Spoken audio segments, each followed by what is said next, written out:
We just went through Alex's do not hire list. Now we want to talk about some of the candidates on the good side of things, guys that we would absolutely love. And I don't know if we'll be in agreement on this, Alex, but I think based on our conversations over the last week, we will be. I'm going to kick off with three names, which I would consider like the big three. These would be the three that I would like above everyone else. And first, to me, my number one guy would be Jim Harbaugh. I just love that fit. I think he's going to be here for a while. I think wherever he goes in the NFL, it's probably going to be the last stop. And it's kind of like a Belichick hire, except you could get a decade or more out of him. And he's just succeeded at everywhere he's gone, whether it's been the pro side of things, the college side of things. He's worked with different quarterbacks. He adjusts well to his personnel. I just think for a team that's looking for a younger quarterback to come in, it makes a lot of sense. The second guy or third guy, whichever way you want to go with this, the other two candidates, I'll just say that, Mike Vrabel and Ben Johnson of the Lions, the offensive coordinator. Ben Johnson, to me, is the sexiest, and I think this is the way most of the league feels, the sexiest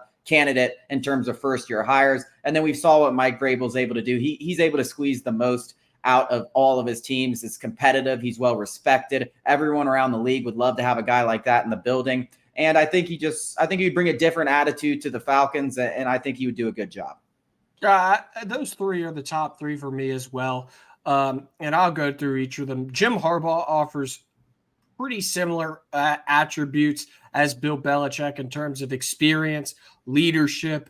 His resume speaks for itself, except for the fact that he's a quarterback guy. And that's got to entice Falcons fans who have just seen time and time again the Falcons not fail at quarterback, but Matt Ryan's just been carrying this franchise. It doesn't matter who was coaching the team. They were just lucky to have a guy like Matt Ryan. Guess what? Now we don't. We need to find the next one, or at least make the most out of the next one who might be. So I think Jim Harbaugh's got to be up there. He's up there on everybody's list. That's the thing. He's going to have his choice, his pick of the litter. And I imagine the Chargers and Commanders have got to be up there pretty high because Justin Herbert and the Commanders have the second overall pick. They're going to be able to have Drake May or Caleb Williams, whichever one falls to them. Mike Vrabel, again, and this is the craziest thing for the Titans. If everybody immediately starts wanting your head coach that you just fired, you made a mistake. I mean, it's that simple. The Titans are a mediocre franchise. I'm going to put my money on Mike Vrabel coming out of this breakup on top. And then obviously Ben Johnson. I have a hot take. I left it on Twitter. Go check it out. My name is Go Sports Talk. Go Geaux. You can see it at the bottom of the screen right there. Hot take. This is a peak. This is the peak for the Lions right now. Winning the NFC North. They're hosting a playoff game. They're going to they'll probably beat the Rams is what I would think. Maybe let's just say they get to the divisional round. Maybe lose. Who knows? Doesn't matter. I just think that this is the peak. Ben Johnson is the reason why this team is so good. Their defense, Aaron Glenn, defensive coordinator, Falcons put in a request to interview him. Their defense is below average in most metrics. Their offense is what really carries them. And Dan Campbell is a real rah-rah guy, but when Ben Johnson leaves, what is left? And I really do believe that this is the peak. He's the real prize here. So I have a pretty hot take that this is a peak. You got Green Bay, always good, been the most well-ran franchise in sports history for my entire life. They seemingly got another guy, the third, Jordan Love. So they're not going anywhere. This division isn't the Lions by any means. Who knows what the Bears are going to do? The Vikings are a pretty well-ran franchise as well. So this is by no means the Lions division. So that is a hot take I have. I have another guy for you, Shane Waldron, Seattle Seahawks offensive coordinator. Resurrected Geno Smith's career pretty much, knows how to use his offensive weapons. He's very highly thought of there out west. Now, obviously, Seattle's going to think about hiring him internally, but I think they go with Dan Quinn, old friend Dan Quinn. What about Shane Waldron? Yeah, I mean, that's a name that I haven't heard of. There's a few names out there that I haven't heard of. And obviously, I think most of them are going to be towards the offensive side, because if you go first-year head coach, I think you want to go offense, right? Like that's what I would think. Or, less experienced head coach. Joe Brady's a guy we haven't mentioned. Now, I don't know if that's I thought he was going to get at least some looks after the way he's kind of turned around this Buffalo Bill offense. We'll see if that happens. Obviously, we know the Falcons had interest in 2021. We're LSU guys. I'm not saying that I hate it. With it. What? I hate it.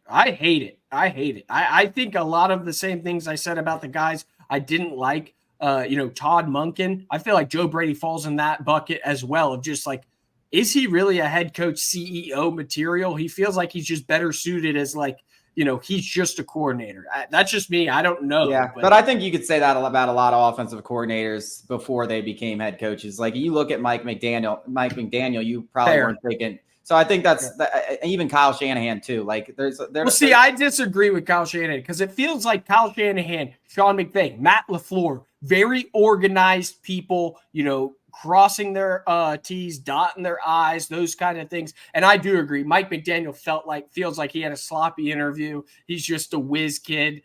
So you're probably right on that. He's under that tree. I'm split on Bobby Sloak. I can't really differentiate if it's mostly him or mostly CJ Stroud. That's the thing is CJ Stroud looks like an absolute stud. Franchise quarterback through and through. Is it Bobby Slowick or is it CJ Stroud? Probably a combination of both. Guess what? You don't have CJ Stroud in Atlanta, guys. Yeah, but that coaching tree is pretty impressive. Like that's going to get a lot of people hired, whether they have good interviews or not, because especially if you have success, it's worked out every single time now. Yeah, so every single time. It's definitely going to be interesting. How about a couple guys on the defensive side of the ball we haven't talked about? It just came out, Mike McDonald, or what is that? Am I saying that right? He's going to be interviewing with the Falcons. He's the defensive coordinator for the Ravens. Little intriguing. Steve Wilks also. I mean, you saw Steve Wilks have a good run as an interim head coach with a bad Panthers team. Obviously, he doesn't get the job, which is understandable. But he didn't really have an opportunity in Arizona. They gave him a year, crappy roster, and then just said, see ya. It was kind of stupid, but he's done a great job in San Francisco. If you're going to go the defensive route, like I mean, not excluding Bill Belichick, maybe. I mean, are those two guys you think would you not hate those guys? What about Raheem Morris too? I wouldn't hate any three of those guys. I think, Steve Wilks absolutely got shafted by the Cardinals. Just a terrible organization, terrible way to treat people. That's going to carry that with them forever, by the way. I love Mike McDonald. He's another one of those guys similar to Bobby Slowick, where I can't tell necessarily if it's scheme or personnel. The Ravens are absolutely loaded on the defensive side of the ball. Then again, every time you watch them, they look like they're playing foreign defenses. I mean, defenses you have never seen, exotic looks. It's so intriguing. And for a Falcons defense that you just saw how good they could be on those third down exotic looks, it's certainly intriguing. He's very experienced. He's not like that Joe Brady, young pup, fresh face kind of guy. Same thing goes with Raheem Morris and Steve Wilks. So I wouldn't hate any three of those guys.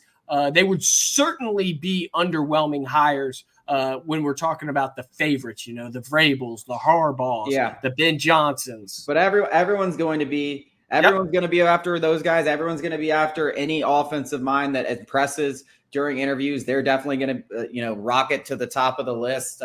I know a lot of people want an offensive mind. Another reason they want an offensive mind is because they still in the back of their head probably want to keep Ryan Nielsen, who did such a good job. That's something that we're going to talk after the break. The Atlanta Falcons, there's been reports, actually not even really reports, they're confirmed and everything, that they are blocking, guys like Dwayne Ledford and Ryan Nielsen, who've had a lot of success in Atlanta. We're going to talk about it after the break.